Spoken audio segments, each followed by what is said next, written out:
कश्यप ऋषि की पत्नी दिति जो हैं उनको उनके बुरे व्यवहार से ऋषि ने कह दिया कि तुम्हारे गर्भ से राक्षस जन्म लेंगे। एक बार नारद जी भगवान नारायण के दर्शन के लिए गए। वहाँ पर जय विजय दरवाजे पर थे, भगवान विश्राम कर रहे थे। जय विजय ने नारद को रोक दिया। नारद जी ने कहा कि भगवान के यहाँ जाने के लिए किसी को रोक नहीं है, तुम लोग ऐसी अशिष्टता क्यों कर रहे हो। फिर भी उन्होंने जाने नहीं दिया। नारद ने जय विजय को श्राप दिया कि तुम जाओ, राक्षस हो जाओ। वही समय आने पर दिति के गर्भ में जब कश्यप ऋषि का वीर 100 वर्ष तक पेट में रहा और तो डरती थी राक्षस हो जाएगा। हाँ, तो उन्होंने को गर्भ में 100 वर्षों तक धारण किया। उसके बाद ये जो भगवान के पार्षद हैं जय और विजय, जिनको श्राप मिला था, वो दिति के गर्भ में प्रवेश किए। जय विजय मिलना चाहते थे भगवान से। जय विजय पार्षद हैं भगवान के, द्वारपाल है। हाँ। तो वो ऋषि नारद जी जब गए घूमते जाते रहते थे, भगवान के दर्शन के लिए पहुंचे। उन्होंने रोक दिया, भाई अभी समय नहीं है, भगवान आराम कर रहे हैं, मत जाइए। बोला नहीं, भगवान हर समय हमारे लिए दरवाजा खुला है, तुम कौन होते रोकने वाले, हट जाओ। उन्होंने नहीं बोले, नहीं आदेश नहीं, तो उन्होंने श्राप दे दिया कि जाओ तुम दोनों राक्षस हो जाओ। तो वो भगवान ने कहा कि हाँ, अभी तो बात असत्य नहीं हो सकती, समय आने से होगा, लेकिन इसका निदान ये है कि तुम लोग फिर मैं तुमको मुक्त करने के लिए जन्म दूंगा। तो वो समय आने से ये महर्षि कश्यप के साथ दिति ने अभद्र व्यवहार किया और कुछ समय उनसे संपर्क करना चाहा। ऋषि ने उस आवेश में आकर के उसको श्राप दिया कि ये इस तरह की उदंडता ठीक नहीं है और तुम्हारे गर्भ से अब राक्षस पैदा हो रहा। तो वही जय विजय समय से जब कश्यप ऋषि के वीर को इन्होंने धारण किया 100 वर्षों तक अपने गर्भ में, तब वो जय विजय इनके यहाँ इनके गर्भ में प्रवेश कर गए। और देवता लोग बहुत घबराए, चारों ओर हाहाकार मचने लगा। भगवान जी से प्रार्थना किया गया तो भगवान ने बताया कि ये इनको ऋषि का श्राप है और ये समय आने से ये राक्षस होकर के पैदा होंगे। तो वही उनके 2 पुत्र हुए, जुड़वा, जो हिरण्याकश्यप और हिरण्याक्ष के नाम से पृथ्वी पर प्रसिद्ध हुए। और उसके बाद वो रावण और कुंभकर्ण थे। हाँ, वही बाद में रावण। उसके बाद कंस और उसका नाम नहीं रहा, हाँ, चारूर। अच्छा, अब आगे कथा है। ब्रह्मा जी द्वारा अन्य प्रकार की सृष्टि की रचना कैसे कैसे हुई, भगवान बता रहे हैं कि सूर्य जी कहते हैं कि श्री नारायण देव ने ब्रह्मा जी के शरीर में प्रवेश किया, तब ब्रह्मा जी ने ही अपने द्वारा निश्चित की हुई नामावली नाम रूपमयी के अनुसार लोकों की रचना की। भगवान के कहने पर ब्रह्मा जी ने तमोमय काम कलुषित शरीर त्याग दिया, जिससे भूख प्यास की उत्पत्ति हुई। पहले भूख प्यास नहीं लगती, लोग जन्म लेते थे, तपस्या करते रहते थे, न उनको भूख लगती थी, न प्यास लगती थी, न उनको न उनका मल त्याग होता था, सब शरीर। इसीलिए तो तपस्या करना आसान है। तो पेट नहीं था और वो वायु भक्षण करते थे और वायु सांस लेते थे, शरीर चलता था। तो इसीलिए हजारों वर्ष लोग तपस्या करते रहते थे। तब इस दूसरी सृष्टि जब हुई, ब्रह्मा जी ने जब ये अपना तमोमय शरीर त्याग दिया और अपने भगवान के कहने पर ब्रह्मा जी ने फिर उस शरीर के त्यागने से उन्हें भूख प्यास की उत्पत्ति हो गई। ऐसी रात्रि रूप प्रकट हुई कि जिसको यज्ञ राक्षसों ने ग्रहण किया, जिन्होंने कहा कि ब्रह्मा जी को खा जाओ। यह कहने वाले यक्ष हुए और रक्षा मत करो, यह कहने वाले राक्षस बने। जो बाल गिरे वे सब अही हुए, हाथ पैर सिकुड़ कर चलने पर सर्प और नाग बन गए। तो ये सृष्टि की रचना कैसे कैसे बता रहे हैं ब्रह्मा जी के शरीर से। ब्रह्मा के छोड़े हुए शरीर से एक सुंदर स्त्री पैदा हुई, जो संध्या देवी के रूप में परिणित हो गई। उस सुंदरी को देखकर सब असुर मोहित हो गए। सायंकालीन संध्या ने उन्हें असुरों को मोहित कर दिया। उन मूढ़ों ने उसे रमणीय रत्न समझकर ग्रहण किया। ब्रह्मा जी ने गंभीर भाव से हंसकर अपनी कांतिमय मूर्ति से, जो अपने सौंदर्य का आप ही आस्वादन करती थी, गंधर्व और अप्सराएं उत्पन्न की। एक बार ब्रह्मा जी ने अपना प्रतिबिंब देखा, तब अपने को बहुत सुंदर मानकर इस प्रतिबिंब से किन्नर और किम पुरुष बने। इसीलिए किन्नर ज़्यादातर आपको खूबसूरत सुंदर दिखते हैं। ये ब्रह्मा जी के उस रूप का है, किन्नर और किम पुरुष, कायर पुरुष कहते हैं। जय विजय और सनक सनाद का साप का वर्णन है। श्री मैत्रेयी जी कहते हैं कि एक समय सनक आदि मुनि विश्वगुरु श्रीहरि के निवास स्थान वैकुंठ लोक में श्री भगवान के मिलने के लिए अपनी योग माया से भगवान के दर्शन की अभिलाषा से वैकुंठ धाम की डोरी पार कर 7वें द्वार पहुँचे। तब उन्हें हाथ में गदा लिए हुए 2 पार्षद समान आयु वाले दिखाई दिए। उन्होंने मुनियों को भीतर जाने से रोक दिया। सनकादि बालक 5 वर्ष के समान मालूम देते थे और वे सदा नंग धड़ंग रहते थे। तो मैं गलत बोल गया, नारद जी नहीं, ये सनक सनंदन 4 महर्षि जो हैं, सनक सनंदन, सनकादि और सनत कुमार, इन लोगों ने उनको श्राप दिया था। ये नंग धड़ंग रहते थे। उन पार्षदों का नाम जय और विजय था। मुनियों ने क्रोध में आकर श्राप दिया कि आप उस पाप योनियों में जाओ जहाँ काम, क्रोध और मोह तीनों शत्रु निवास करते। ये राक्षस है। सनकादि मुनि जोड़ी पार करके वैकुंठ में धाम पहुँचे, जहाँ भगवान श्री लक्ष्मी सहित विराजमान थे। भगवान ने उन ब्रह्म ऋषियों को आते देखा, फौरन खड़े होकर उनका स्वागत किया और बैठने को आसन दिया। भगवान को ज्ञात हुआ कि पार्षदों ने मुनियों को भीतर आने से रोका। इस कारण मुनियों ने क्रोध में आकर पार्षदों को श्राप दिया। पार्षदों ने आकर भगवान से प्रार्थना की। भगवान ने पार्षदों से कहा कि मैं ब्रह्म शाप को हटा नहीं सकता। भगवान ने कहा कि मैं ब्रह्म शाप को हटा नहीं सकता, मैं इतना कर सकता हूँ कि शाप पूरा होने के बाद मैं जल्दी ही आपको अपने पास बुला लूँ। मुनियों ने वैकुंठ धाम का प्रसन्नतापूर्वक दर्शन किया और भगवान के द्वारा बहुत कुछ प्राप्त किया। फिर भगवान की परिक्रमा और साष्टांग दंडवत कर भगवान से आज्ञा प्राप्त कर अपने धाम को वापस लौटे। देवश्रेष्ठ जय विजय तो ब्रह्म साप से ही भगवत धाम में ही श्रीहीन हो गए थे। उनका सारा गर्व मलिन व शांत हो गया था। जब वे वैकुंठ धाम से गिरने लगे, तब वैकुंठ वासियों में हाहाकार मच गया। भगवान ने उस समय दिति के गर्भ में कश्यप जी का उग्र तेज स्थित था, उसमें उन पार्षदों को प्रवेश करा दिया। उन दोनों असुरों के तेज से ही वैकुंठ वासियों का तेज फीका पड़ गया। भगवान भी यही चाहते। हिरण्याकश्यप और हिरण्याक्ष का जन्म श्री मैत्रेयी जी कहते हैं कि भगवान कश्यप जी के यहाँ दिति ने 2 यजम जुड़वा पुत्रों को जन्म दिया, जिनके पैदा होते ही सब स्थानों पर लोग भयभीत हो गए। सब जगह अपशगुन और उल्कापात होने लगे, बिजलियां गिरने लगीं और आकाश में गहरा अंधेरा छा गया। कुत्ते, गीदड़ और उल्लुओं के भयानक शब्दों के साथ सियारियां मुंह से दहकती हुई आग उगलकर बड़ा अमंगल करने लगे। कुछ दिनों में दोनों दैत्य बालक शीघ्र ही फौलाद के समान कठोर शरीर वाले बड़े पर्वतों के समान हो गए और बड़े भयानक उत्पात करने लगे। कश्यप जी की वीर से दिति के गर्भ में पहले स्थापित हुआ उस बालक का नाम हिरण्यकश्यप था, और जो दिति के उदर से पहले निकला उसका नाम हिरण्याक्ष है। दोनों ने घोर तपस्या की। हिरण्यकश्यप ने ब्रह्मा जी से वरदान मांगा कि मैं सुबह मरूं न शाम मरूं, आकाश में मरूं न जमीन पर मरूं, किसी भी प्रकार से कि शस्त्र से न मरूं और बाहर मरूं न भीतर मरूं। ब्रह्मा जी ने तथास्तु कहकर वरदान दिया। इस कारण वह बड़ा ही उदंड हो गया। उसने अपनी भुजाओं के बल से तीनों लोगों को जीता। एक दिन हिरण्याक्ष हाथ में गदा लिए हुए युद्ध का अवसर और स्थान ढूंढता हुआ स्वर्गलोक में जा पहुंचा। महाबली दैत्य हिरण्याक्ष कई वर्षों तक जल में गदा लेकर घूमता रहा। अंत में एक दिन वरुण की राजधानी विभावपुरी में जा पहुंचा। महाराज, मुझे युद्ध की भिक्षा दी।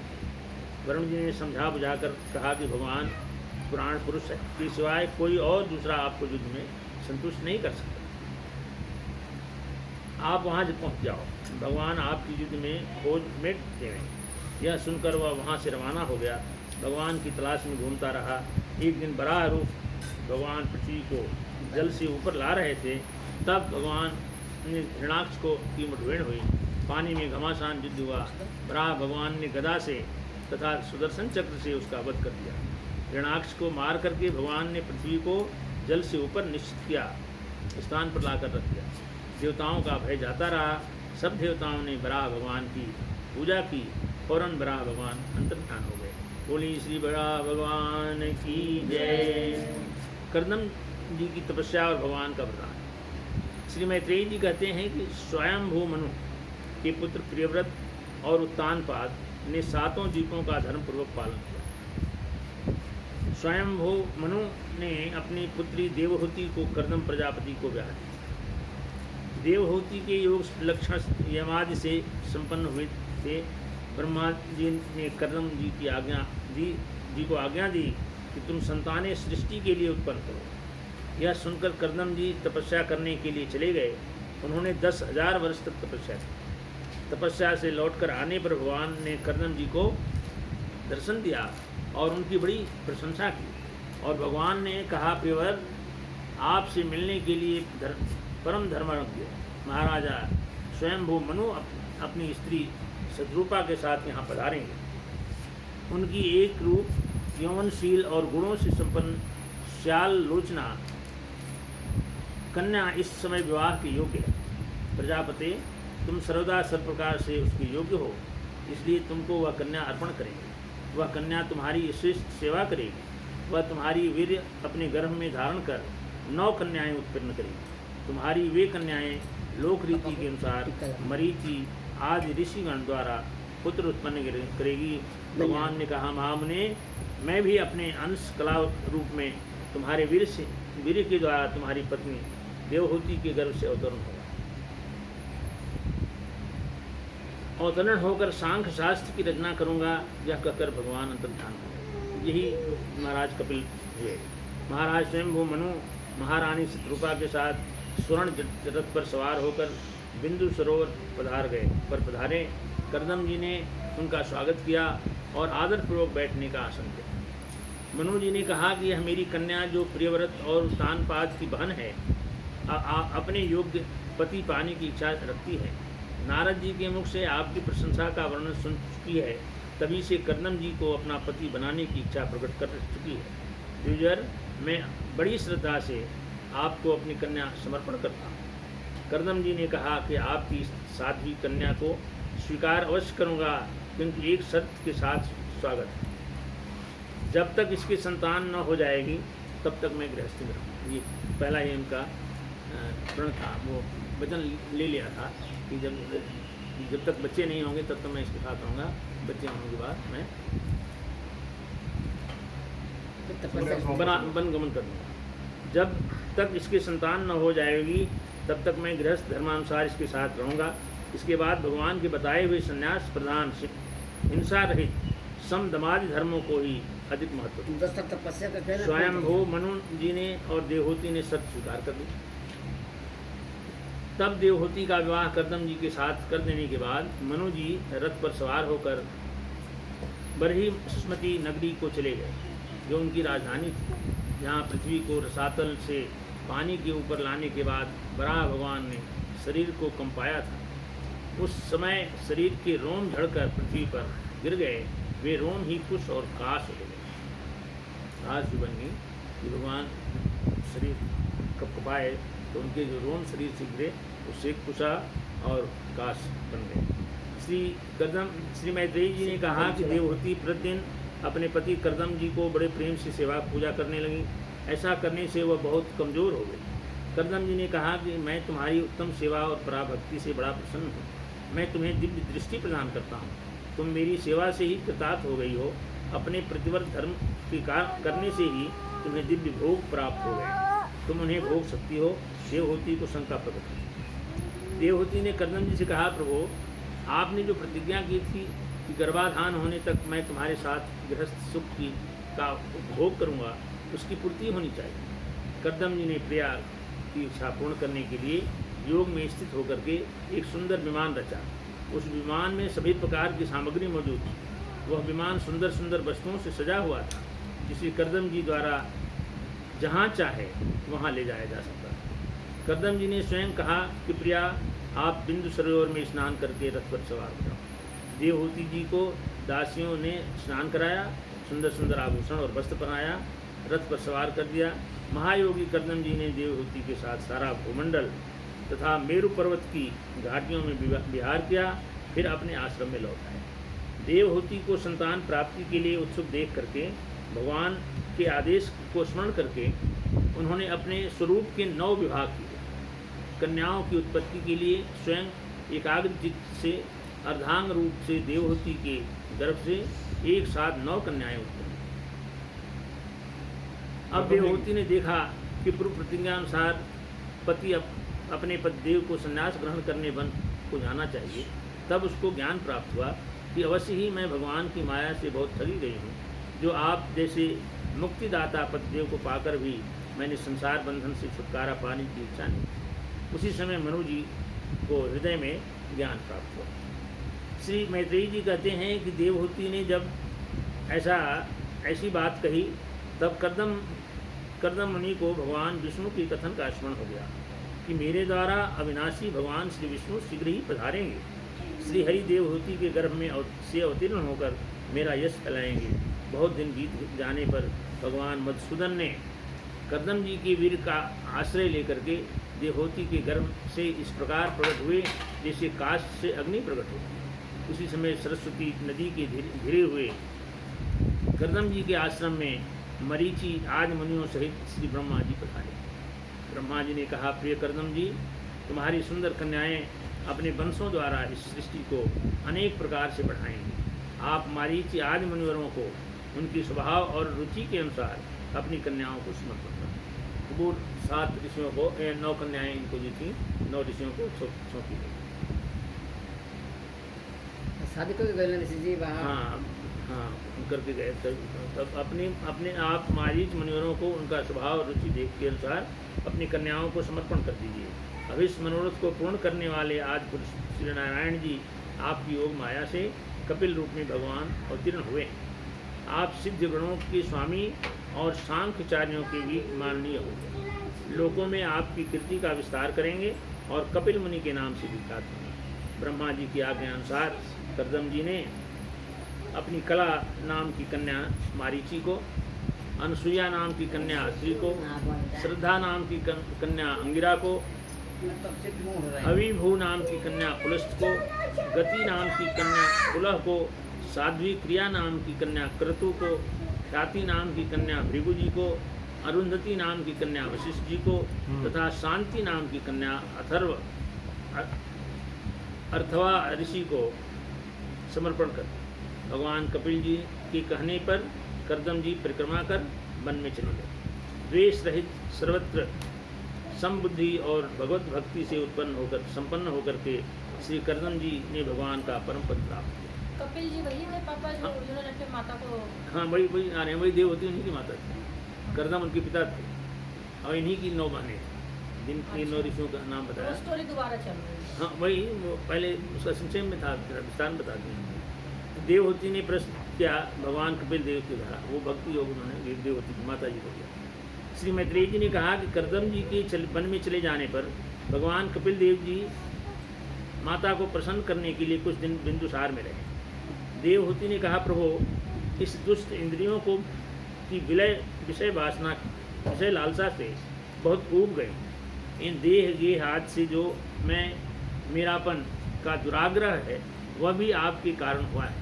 अतः आप मेरे इस मोह को दूर कर दीजिए। इसीलिए कहा जाता है कि ये जब ऋषि महर्षि हर तरह से लोग तपस्या करके इस संसार के माया से नहीं बच सके, तो साधारण जीव का कोई बस नहीं है जो हर तरह से सदा माया मोह में ही लगता है।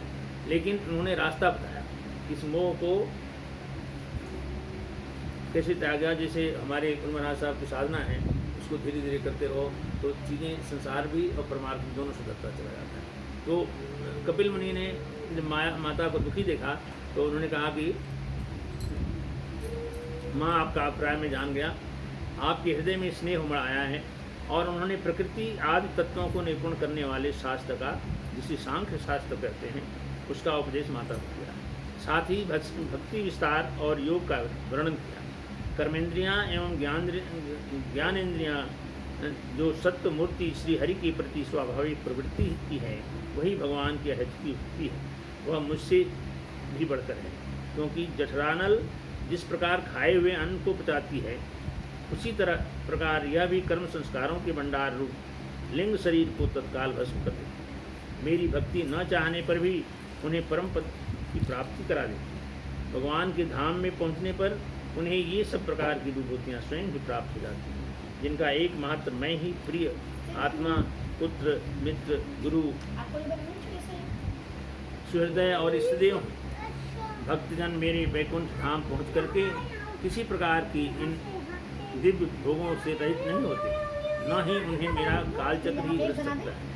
क्रोध, हिंसा, दम्भ अथवा येलो कलर का बना दो। मात्सर्य का भाव देख करके मुझसे प्रेम करता या भक्ति करता है, वह मेरा तामस भक्त। जो पुरुष विषय, यश और ऐश्वर्य की कामना से प्रतिमादि मेरा भेदभाव से पूजन करता है, वह राजस भक्त। और जो पुरुष पापों का क्षय करने के लिए, परमात्मा को अर्पण करने के लिए पूजन करना कर्तव्य समझता है, वह सात्विक। भक्तों की 3 कैटेगरी बता दी कि जो परमात्मा को चाहता है वो सात्विक भक्त है, जो संसार को चाहता है और संसार का सुख लोगों को परोपकार की भावना से भगवान की भक्ति करता है, वो राजस भक्त है। और जो लोगों के विनाश करने के लिए भगवान सभी का मनोरथ करते हैं। चोर जाता है चोरी करने तो भगवान से प्रार्थना करता है, प्रभु आज को धन मिले और मैं पकड़ा नहीं। और एक बलशाली जाता है किसी की रक्षा करने के लिए तो भगवान से प्रार्थना करता है, प्रभु मैं विजय प्राप्त करूँ, लोगों की रक्षा हो और धर्म का प्रचार। भक्त जाता है तो भगवान से प्रार्थना करता है, प्रभु मेरे संसार के मोह माया में न लिपटाइए, अपने चरणों की भक्ति कीजिए भगवान। तो भगवान इसलिए कहते हैं भगवान कर्तनों में व्याप्त हैं, अनंत रूपों में हैं और सबकी मनोकामना पूर्ण करते हैं। यही भगवान गीता में अर्जुन को समझाए हैं। बोले कि अर्जुन, मैं ये सारा सृष्टि मेरी रची हुई और मैं सब में व्याप्त हूँ। जो जिस भाव से मुझको भजता है, मैं उसी भाव से उसकी मनोकामना करता हूँ। इस तरह से भगवान ने बताया कि इस तरह के तीन प्रकार के भक्त होते हैं। वह सात्विक भक्त है, आत्मदर्शन ज्ञान रूप ही पुरुष के मोक्ष का कारण बनता है। भगवान ने कहा, माताजी त्रिगुणात्मिक, अव्यक्त, नित्य और कार्य कारण रूप है तथा संपूर्ण विशेष धर्मों का आश्रय है। इस प्रधान नामक तत्व को ही प्रकृति कहते हैं। 5 महाभूत, 5 तन्मात्राएँ, 4 अंतःकरण और 10 इंद्रियाँ, इन 24 तत्वों के समूह को विद्वान लोग प्रकृति का कार्य मानते हैं। पृथ्वी, जल, तेज, वायु और आकाश, ये 5 महाभूत हैं। गंध, रस, रूप, स्पर्श, शब्द, ये 5 तन्मात्राएँ हैं। और स्रोत, त्वचा, चक्षु, रसना, नासिका, वाक, पाणी, पाद, उपस्थ और वायु, ये 10 इंद्रियाँ। और मन, बुद्धि, चित्त और अहंकार, ये 4 के रूप में एक ही अंतःकरण अपनी संकल्प, निश्चय, चिंता और अनुमान रूप 4 प्रकार की वृत्तियों से लक्षित होता है। तत्वज्ञानी पुरुषों ने 24 तत्वों की संख्या बतलाई है। इनके सिवाय जो काल है वह 25वां तत्व है। भगवान इस प्रकार माया के द्वारा सब प्राणियों के भीतर रूप से और बाहर काल रूप से व्याप्त हैं। वे भगवान ही 25वां तत्व है। सत्वगुणमय स्वच्छ ज्ञान और भगवान की उपलब्धि का स्थान रूप चित्त है, वही महातत्व है और उसी को वासुदेव भगवान कहते हैं, जिसे आध्यात्म में चित्त कहते हैं। उसी को अधिभूत में महत्त्व कहा गया है। चित्त के में अधिष्ठाता क्षेत्रज्ञ और उपास्य देव वासुदेव हैं। इसी प्रकार अहंकार में अधिष्ठाता रुद्र और उपास्य देव संकर्षण है। बुद्धि अधिष्ठाता ब्रह्म और उपास्य देव प्रद्युम्न है तथा मन अधिष्ठाता चंद्रमा और उपास्य देव अनिरुद्ध है। इंद्रियों के अधिष्ठाता अनिरुद्ध के नाम से प्रसिद्ध। जब महत्त्व, अहंकार और पंचभूत ये 7 तत्व परस्पर मिल न सके, पृथक पृथक ही रह गए, तब जगत के आदि कारण श्री नारायण ने काल, अदृश्य और सात्विक गुणों के सहित उनमें प्रवेश किया। परमात्मा के प्रवेश से क्षुब्ध और आपस में मिले हुए उन तत्वों ने से एक जड़ अंड उत्पन्न हुआ। उस अंड से विराट पुरुष की अभिव्यक्ति हुई। कारण मैं जल में स्थित उस तेजमय अंड से उठकर उस विराट पुरुष ने पुनः उसमें प्रवेश किया और फिर उसमें कई प्रकार के छिद्र। पहले छिद्र से मुंह प्रकट हुआ। इस प्रकार विराट पुरुष के शरीर के प्रत्येक अंग की रचना हुई। इसके बाद उसका हृदय प्रकट हुआ। हृदय से मन का प्राकट्य हुआ। मन के बाद उसके अभिमानी ब्रह्मा प्रकट हुए। तत्पश्चात अहंकार और उसके अनंतर उसका अभिमानी रुद्र देवता शंकर जी प्रकट हुए। इसके बाद चित्त और उसका अभिमानी क्षेत्रज्ञ प्रकट हुआ। संपूर्ण देवता उत्पन्न होकर भी विराट पुरुष को उठाने में असमर्थ रहे। उसको उठाने के लिए क्रमशः फिर अपने उत्पत्ति स्थानों में प्रविष्ट होने पर भी विराट पुरुष को उठा न सके। सब मिलकर विराट पुरुष के वे क्षेत्रज्ञ परमात्मा के बिना उठाने में असमर्थ रह गए। अंत में भक्ति, वैराग्य और चित्त की एकाग्रता से प्रकट हुए अंतरात्मा स्वरूप क्षेत्रज्ञ से विराट पुरुष उठा। तो परमात्मा भक्ति से प्रसन्न होता है। इसलिए महापुरुषों ने कहा है कि समय जितना मिले उस परमात्मा से भक्तों को इकट्ठा कर दो। प्रार्थना करते रहना और उनसे भक्ति के लिए प्रार्थना की। कहाँ ले गए? कटोरी खाली इकट्ठा करके रख दो। क्या हो? करताली करताल कौन ले गए?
बोली वृंदावन बिहारी लाल की जय।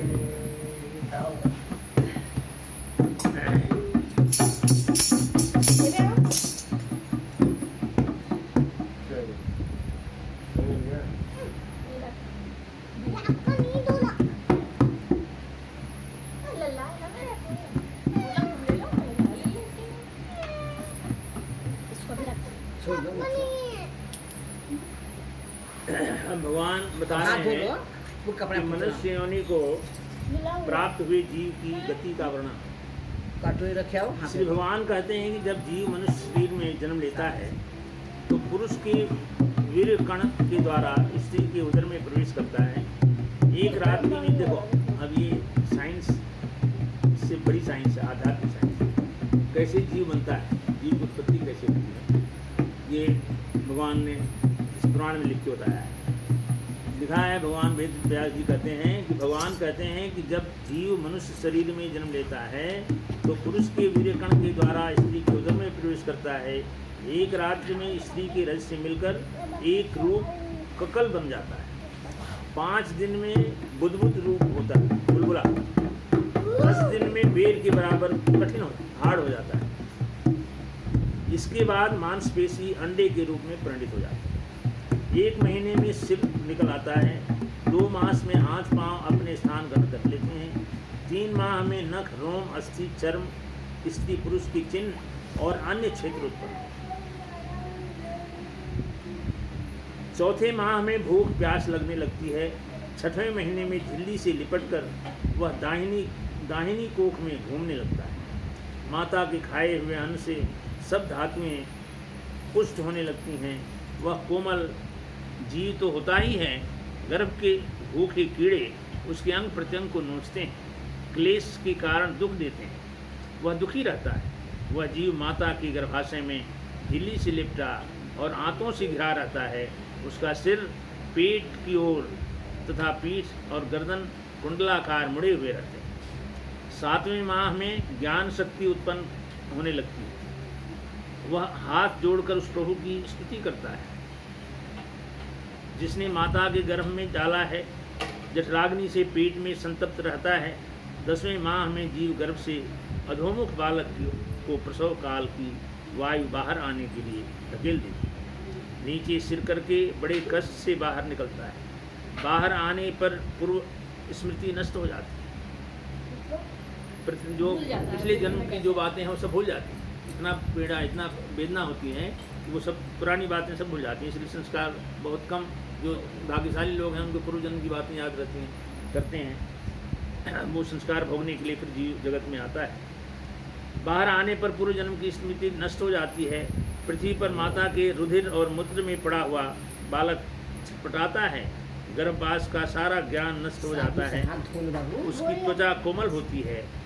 उसे डांस, मच्छर, खटमल आदि काटते हैं, सिवाय रोने की कुछ नहीं कर सकते, क्योंकि उसके पास न कोई शब्द है, न बोल सकता है, न कुछ कर सकता। इसी प्रकार बाल और पौगंड अवस्था के दुखों को भोगता हुआ युवावस्था में उस इस समय इच्छित भोग प्राप्त नहीं होता तो वह शोकाकुल हो जाता है। अविद्या और कर्म के सूत्र में बंधा रहने के कारण तरह तरह के कर्म करता है, जिसमें बंध जाने के कारण बार बार संसार चक्र में पड़ना होता है। तो पहले के समान फिर नार की योनियों में पड़ता है, जिनके संग से सत्य, दया, बुद्धि, लज्जा, यश, क्षमा, मन और इंद्रियों के गुण सब नष्ट हो जाते हैं। स्त्रियों के संग होने से मन विचलित हो जाता है। एक बार ब्रह्मा जी भी अपनी पुत्री सरस्वती के रूप लावण्य से मोहित हो गए थे। मृग रूप होकर के उनके पीछे पीछे दौड़ने लगे थे। उन्हीं ब्रह्मा जी ने मरीचि और कश्यप आदि प्राणियों की सृष्टि की थी। स्त्री रूपिणी माया के तो बड़े बड़े दिग्विजयी वीरों को पैरों से कुचल देती है।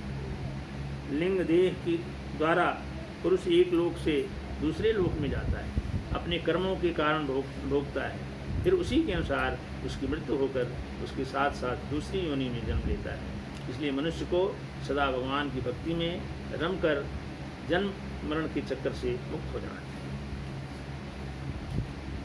तो शरण में आए हैं हम तुम्हारी, दया करो हे दयालु भगवान। शरण में आए हैं हम तुम्हारी, दया करो हे दयालु भगवान। शरण में आए हैं हम तुम्हारी, दया करो हे दयालु भगवान। न हमें बल है न हमें शक्ति, न हमें साधन न हमें भक्ति। न हमें बल है न हमें शक्ति, न हमें साधन न हमें भक्ति। तुम्हारे होकर हम कष्ट पाए, दया करो हे दयालु भगवान। शरण में आए हैं हम तुम्हारी, दया करो हे दयालु भगवान। शरण में आए हैं हम तुम्हारी, दया करो हे दयालु भगवान। सदा रहे दो महान शक्ति, भरो हमारे में ज्ञान भक्ति। सदा दे दो महान शक्ति, भरो हमारे में ज्ञान भक्ति। तुम कहाओ विताप हारी, दया करो हे दयालु भगवान। तुम कहाओ विताप हारी, दया करो हे दयालु भगवान। शरण में आए हैं हम तुम्हारी, दया करो हे दयालु भगवान। शरण में आए हैं हम तुम्हारी, दया करो हे दयालु भगवान। बोलिए वृंदावन बिहारी लाल की जय। बच्चिया को किताब? भजन किताब दे दो। भजन वाली डायरी भजन माला नहीं नहीं बाबा की- शायरी बाबा यही रखा था। अब आगे कुछ हो गया तो ऊपर चलो एक भजन और गाएंगे। ये कि लास्ट में नहीं नहीं बच्चिया के दे दो भजन माला। इसके तो नहीं है हाँ यहाँ पर है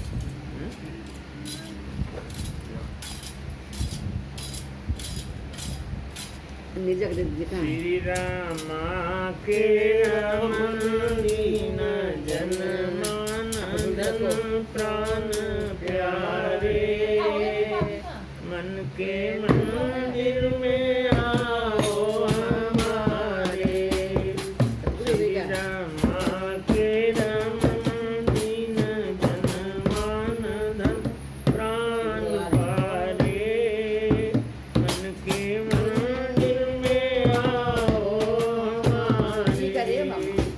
श्री रामा के रमन दीन जन मान धन प्राण प्यारे मन के मंदिर में आओ हमारे कुंडली पर बसे छत्र सिर पर लसे कांति धारे मन के मंदिर में आओ हमारे श्री रामा के रमन दीन जन मान धन प्राण प्यारे मन के मंदिर में आओ हमारे नाभि पर जो कमल की छटा है श्याम तन श्याम घन की घटा है नाभि पर जो कमल की छटा है श्याम तन श्याम घन की घटा है नील नीरज नयन शील शोभा सदन श्री प्यारे मन के मंदिर में आओ हमारे श्री रामा के रमन दीन जन मान धन प्राण प्यारे मन के मंदिर में आओ हमारे श्री रामा के रमन दीन जन मान धन प्राण प्यारे मन के मंदिर में आओ हमारे पार योगी यति भी न पाए देवगण भी सदा सिर झुकाए पार योगी यति भी न पाए देवगण भी सदा सिर झुकाए भक्त धर भाव से चौगुनी चाव से जो पधारे मन के मंदिर में आओ हमारे श्री रामा के रमन दीन जन मान धन प्राण प्यारे मन के मंदिर में आओ हमारे बोलो श्री रामा के रमन दीन जन मान धन प्राण प्यारे मन के मंदिर में आओ हमारे जहाँ सब विनय यही है हमारी बस विनय है यही धर्म साझा तन बचन तुमन में समा जा कभी नाम बन के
से दबा लो, Lala.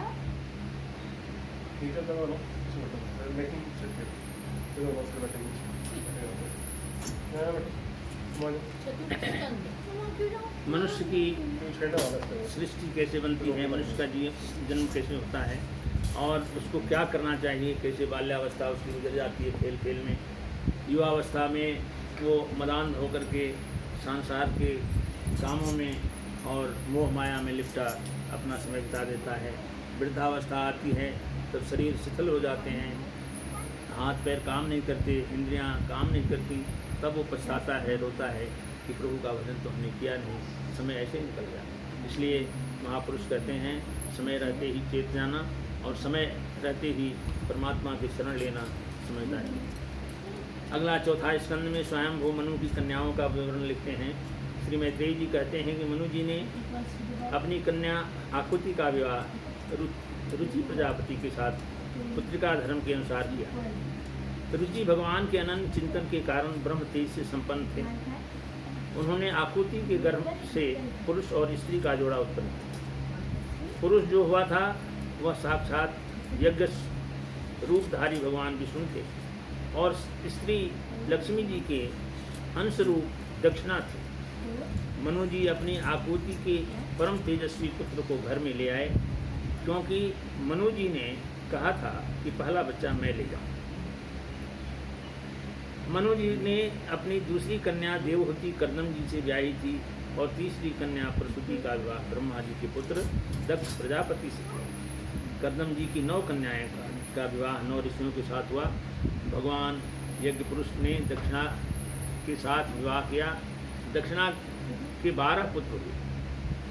उनके नाम तोष, प्रतोष, संतोष, भद्र, शांति, इडलस्पति, इड़बिड़ा, इधम, कवि, विभु, स्व, सुदेव और रोच थे। ये सब पुत्र ही स्वयंभू मनवंतर में तुषित देवता कहलाए। उस मनवंतर में मरीचि आदि सप्त ऋषि हुए।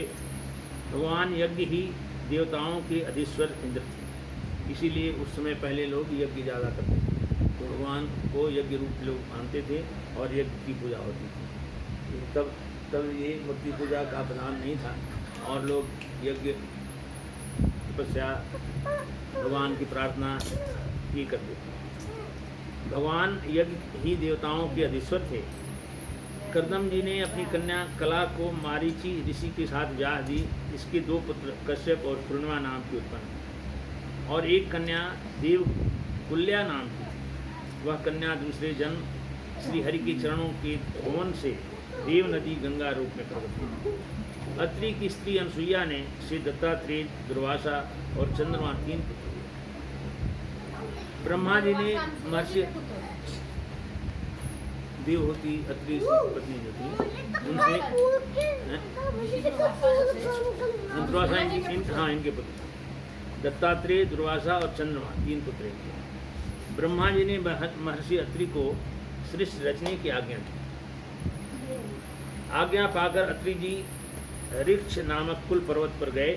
वहाँ पर अत्रि जी ने 100 वर्ष तक पानी पी करके एक ही पैर पर खड़े होकर के तपस्या की। अत्रि जी का तेज उनके मस्तक से निकलकर तीनों लोकों में तप रहा था। उस तप को देखकर ब्रह्मा, विष्णु और महेश मुनि के आश्रम में आए। अत्रि जी ने कहा कि जिनको मैंने बुलाया आप लोगों में कौन महान भाव? मैंने जगदीश्वर जी का ध्यान लगाया था, तो आप में से कौन जगदीश्वर है? हम तीनों ही जगदीश्वर हैं, इस कारण हम तीनों ही आपकी सेवा में करते हैं। ब्रह्मा जी के अंश से चंद्रमा, विष्णु जी के अंश से दत्तात्रेय और महादेव जी के अंश से दुर्वासा के पुत्र रूप में प्राप्त करो। इन लोगों ने तपस्या कर करके और बड़ा प्रतापी तेजस्वी बालकों को जन्म दिया। अंगिरा की स्त्री श्रद्धा से 4 कन्याएं सिनीबाली, कुहू, राका और अनुमति पैदा हुई और 2 पुत्र साक्षात भगवान उतत्य और बृहस्पति जी पैदा हुए, जो स्वरोचित मनवंतर में विख्यात है। पुलस जी की स्त्री हरविभू के गर्भ से महर्षि अगस्त और विश्रवा 2 पुत्र हुए। विश्रवा जी के रावण राम हुए, अगस्त जी और ये पुलस ऋषि के ऋषि पुलस की साथ भगवान ने रखा। और दूसरे जन्म में अगस्त जठराग्नि हुए। विश्रवा के 2 स्त्रियां थीं। पहली स्त्री इड़विड़ा और से यक्षराज कुबेर का जन्म हुआ था, और दूसरी स्त्री केसनी कैकसी से रावण, कुंभकर्ण और विभीषण 3 पुत्र पैदा हुए। क्रतु की स्त्री क्रिया से दीदीप्यमान बाल खिलाती 60,000 ऋषियों का जन्म हुआ। फिर से बताइए। कहाँ देखेंगे तो ये बता रहे हैं, क्रतु की स्त्री क्रिया से दीदीप्यमान बाल खिला दी 60,000 ऋषियों का जन्म हुआ था। पुलह की स्त्री साध्वगति से 60,000 ऋषियों का जन्म हुआ। तो अब इन्होंने बताया कि 60,000 पुत्र कैसे पैदा हुए। जैसे इन्होंने बताया कि जो उन्होंने कल्पना की और उनका मन से विचार बनाया और उस तरह से उतने रूप प्रकट हो गए।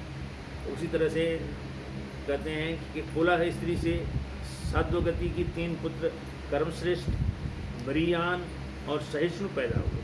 वशिष्ठ जी की स्त्री ऊर्जा अरुंधति था ऊर्जा से चित्रकेतु आदि 7 ब्रह्म ऋषि चित्रकेतु, सुरोचि, विरजा, मित्र, उलवड़, कुसुम में ध्यान, द्युमान पैदा हुआ। दूसरी स्त्री से शक्ति आदि कई पुत्र हुए। इसका मतलब वशिष्ठ की 2 पत्नी, एक तो अरुंधति थी, दूसरी स्त्री शक्ति, उससे भी कई पुत्र उत्पन्न। अथर्वा मुनि की स्त्री चिति से दधीचि नाम का तपोनिष्ठ पुत्र पैदा हुआ। ऋषि दधीचि जिन्होंने देवताओं के कल्याण के लिए अपने हड्डियों से राक्षसों का वध करने के लिए हड्डियां अपने प्रदान करती थी, तो उससे जो वज्र बनेगा उसी से देवता ये राक्षसों का नाश होगा। अथर्वा मुनि की स्त्री चिति से दधीचि नाम का तपोनिष्ठ पुत्र पैदा हुआ, जिसका दूसरा नाम अश्वशिरा भी था। भृगु जी ने अपनी स्त्री ख्याति के दाता और विधाता नाम के 2 पुत्र हुए। एक कन्या भगवत परायणा पैदा की। मेरु ऋषि ने अपनी एक कन्या आयति का विधाता से और दूसरी कन्या नियति का विधाता के साथ विवाह कर। इनके मृकंड और प्राण नाम के 2 पुत्र। मृकंड के मार्कंडेय और प्राण के मुनिवर वेदशिरा का जन्म हुआ। भृगु के कवि नाम का एक पुत्र और भी था, जिसने भगवान पूषणा शुक्राचार्य पुत्र हुए। ब्रह्मा जी के पुत्र दक्ष प्रजापति ने मनुनंदिनी प्रसूति से विवाह किया था। दक्ष प्रजापति ने प्रसूति से 16 कन्याएं उत्पन्न की। दक्ष ने 13 कन्याएं तो धर्म को और 1 कन्या अग्नि को, 1 कन्या समस्त पितृगण को और 16वीं कन्या सती जी को शंकर भगवान को दिया। 16 कन्याएं, इसका मतलब सती जी 16 वाले। धर्म की स्त्री के नाम श्रद्धा, मैत्री, दया, शांति, तुष्टि, पुष्टि, प्रिया, उन्नति, मेधा, तितिक्षा, बुद्धि, ह्री और मूर्ति। श्रद्धा में ने शुभ, मैत्री ने प्रसाद, दया ने अभय, शांति ने सुख, तुष्टि ने मोह, पुष्टि ने अहंकार और क्रिया ने योग, उन्नति ने दर्प, बुद्धि ने अर्थ, मेधा ने स्मृति और तितिक्षा ने क्षेम और ही लज्जा जो है ने प्रश्रय विनय। समस्त गुणों की खान मूर्ति देवी ने नर नारायण ऋषि को जन्म दिया। इनके पैदा होने से संसार में खुशी का भगवान श्री हरि के अंशभूत नर नारायण पृथ्वी का भार उतारने के लिए यदकुल भूषण श्री कृष्ण और उन्हीं के श्री के श्याम वर्ण दुर्तिलक अर्जुन के रूप में अवतरण हुए। भगवान शंकर को सती द्वारा कोई पुत्र नहीं हुआ। युवावस्था में ही क्रोधवश सती जी ने योग के द्वारा अपना स्वयं को पिता दक्ष के यज्ञ में योग याग्नि में अपना शरीर भस्म कर डाला था, त्याग दिया था, इसलिए उनको कोई संतान नहीं। श्री भगवान शिव और दक्ष का मनमुटाव कहाँ हुआ, क्यों हुआ, इसमें आया है। श्री मैत्रेय जी कहते हैं कि एक बार प्रजापतियों से मिलकर यज्ञ किया गया। प्रजापतियों ने मिलकर यज्ञ किया। उस यज्ञ में स्वयं दक्ष उपस्थित हुए। सिर्फ ब्रह्मा जी और शिव जी के सिवाय सब देवगणों ने खड़े होकर उनका सम्मान ब्रह्मा जी और सब लोगों ने खड़ा होकर के किया। शिव जी के सिवाय सब देवगणों ने खड़े होकर उनका सम्मान किया। शिव जी खड़े नहीं, ब्रह्मा जी खड़े नहीं हुए ना? खड़े नहीं, ब्रह्मा जी भी नहीं हुए। नहीं, ये लिखा है कि सिर्फ ब्रह्मा जी और शिव जी के सिवाय सब देवगण खड़े हुए। लेकिन शिव जी इनके दामाद थे, तो इनको आशा थी भाई ये तो पूज्य थे। नहीं क्या कोई यज्ञ किया था उन्होंने और ये उसके अध्यक्ष थे, यज्ञ अध्यक्ष थे दक्ष प्रजापति। तो सब देवता लोग आए। जब ये आए यज्ञशाला में तो जितने लोग बैठे थे सब खड़े हो गए। हाँ, और ब्रह्मा जी, विष्णु जी और शंकर जी तो 3 देव हैं, इन लोग बैठे नहीं खड़े, क्योंकि शिव जी को ये अपना दामाद बना चुके थे तो वो नहीं खड़े हुए। तो इनको शोक हुआ कि इसको खड़ा होना चाहिए, ससुर हो और इस सम्मान को देने के लिए। तो शिव जी खड़े नहीं हुए। इस बात से लेकर के वो उनके मन में क्रोध रहा। दक्ष प्रजापति को यह देखकर क्रोध आया कि शिव जी अपने आसन पर बैठे हुए हैं। दक्ष ने कहा कि मैं एक शिष्टाचार की बात करता हूँ। यह निर्लज्ज शिव महादेव समस्त लोकपालों की कीर्ति को धूल में मिला रहा है। मैंने केवल ब्रह्मा जी के बहकावे में आकर भूतों के सरदार, आचरण रहित और दुस्वभाव वाले को अपना भोली वाली बेटी को ब्याह किया। नाराज हो बोले कि ब्रह्मा जी कहा था भाई सती के लायक शंकर जी हैं, विवाह कर, और उनके बहकावे में आकर मैंने शादी कर दिया। तो बोलते हैं कि महादेव जी ने ऐसी अपमान सूचक वाणी सुनी, दक्ष को श्राप देकर उस यज्ञशाला से उठकर चले गए। उस यज्ञ में पुरुषोत्तम श्री हरि ही उपास्य देव थे। यह यज्ञ 1000 वर्ष पूर्व तक पूरा होने वाला था। उसी समय सब उपस्थित जन अपने अपने धाम से चले गए। यज्ञ चालू हुआ, यज्ञ अधूरा चले गए सब। अब नारायण जब सिद्ध चले गए तो ब्रह्मा जी चले गए, बाबा के फोटो चले गए। ब्रह्मा जी से क्यों नहीं नाराज? वो भी तो बैठे हैं। नहीं, ब्रह्मा जी तो पूज्य थे ना भाई, ब्रह्मा जी एक तरह से उनके पूज्य थे। हरि के नाम से पूजा हो रही थी। अब शंकर जी गए, शंकर उनके दवा करने वाले थे। शंकर जी गए नहीं, बन चुके थे, उनके कहने शादी हो चुकी थी। वो बोल तो रहे हैं कि ब्रह्मा जी के कहने से मैंने इस अमंगल लड़के से शादी कर दिया अपनी लड़की का, और ये इतना धृष्ट है कि मुझे देख करके सम्मान भी नहीं दिया, खड़ा भी नहीं हुआ।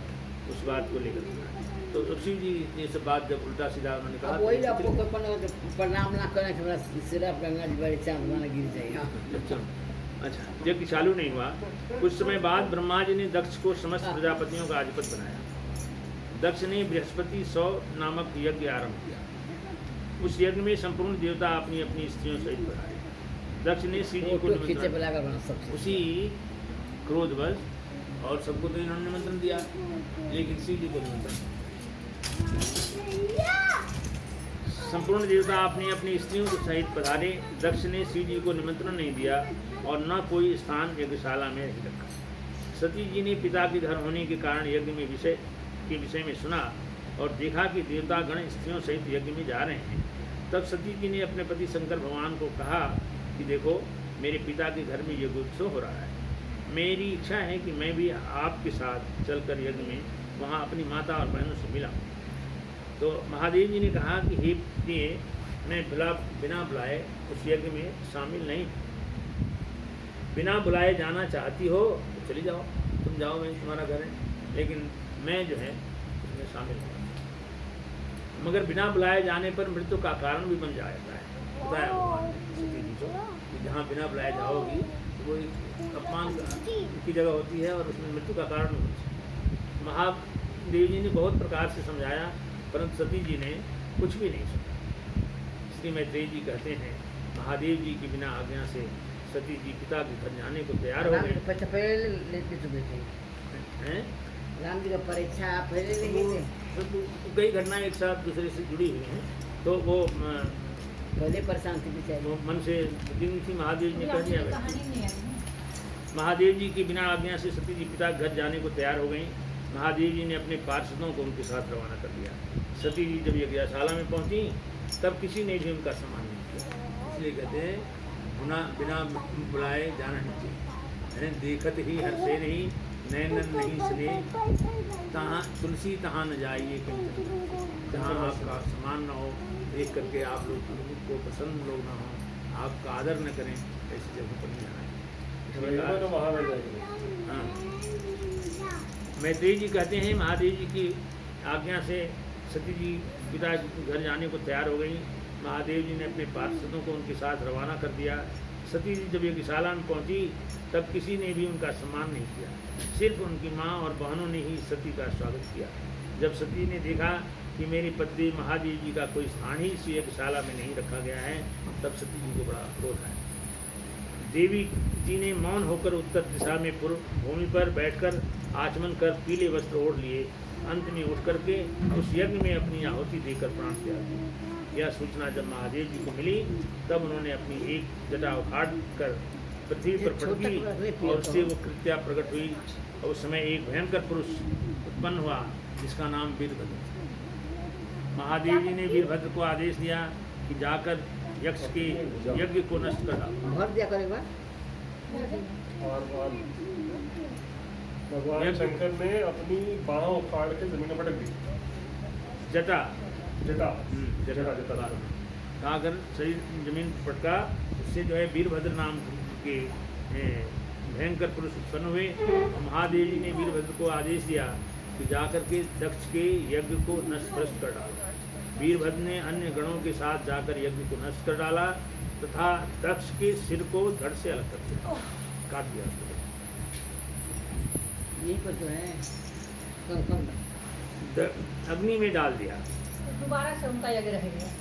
फिर रह गया, मतलब पहला यज्ञ भी पूरा नहीं हुआ, दूसरा भी खाना नहीं पूरा। वीरभद्र ने किसी की दाढ़ी उखाड़ी, किसी के हाथ पैर आँखें नष्ट कर डाली, कुछ लोग जान बचाकर भागे। इसके पश्चात सब गण कैलाश श्री मैत्रेय जी कहते हैं कि ब्रह्मा जी संपूर्ण देवताओं को साथ लेकर शिव जी के सामने गए, मनाने के लिए शिव जी के पास ब्रह्मा जी पहुंचे। कैलाश पर्वत पर गए, सबने क्रमशः भगवान शिव जी की प्रार्थना की। ब्रह्मा जी ने शिव जी को दक्ष के यज्ञ को पूर्ण करने को कहा। भगवान आप सबके मूल हैं, आप ही सब यज्ञों को पूर्ण करने वाले हैं। यज्ञ का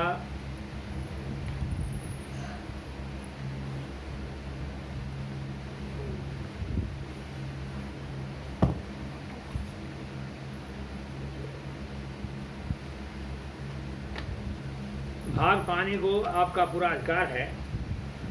अब आप इस अपूर्ण यज्ञ को पुनरुद्धार करने की कृपा करिए।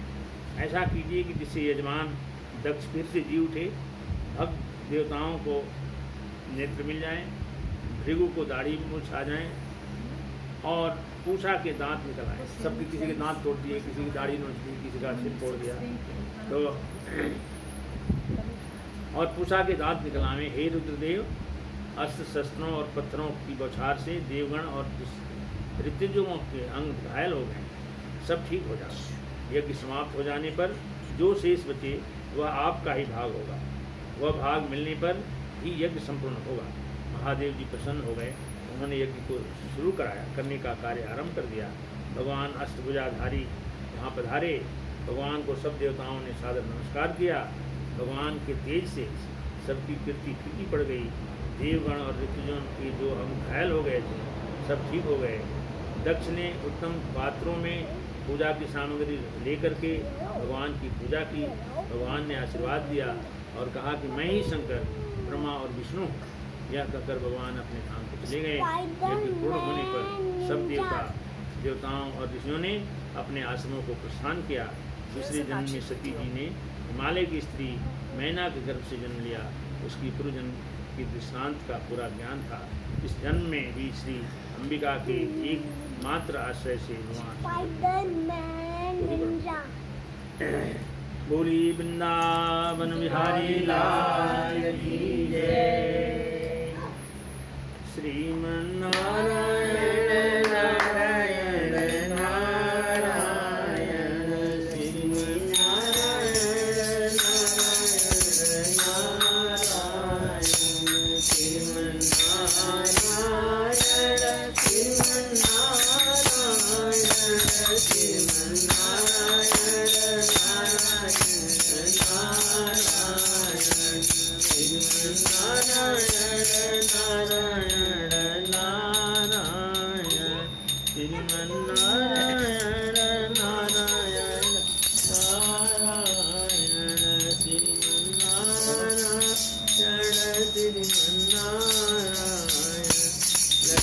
नारायण श्री नारायण बद्री नारायण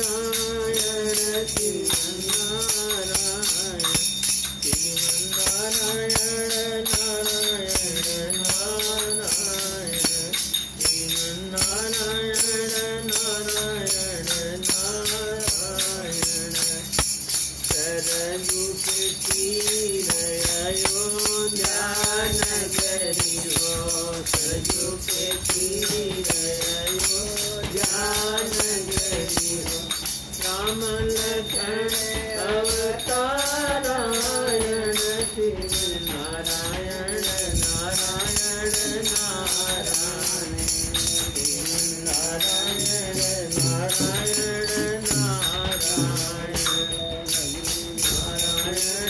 नारायण नारायण देवरी के वीर सुदाम के संतुल देवरी के वीर सुदाम के रुचि भोग नारायण श्री नारायण नारायण नारायण नारायण नारायण गौरी वृंदावन बिहारी लाल की जय। बोलो बोल बोलो भजन बोलो एक एक भजन सभी लोग एक बार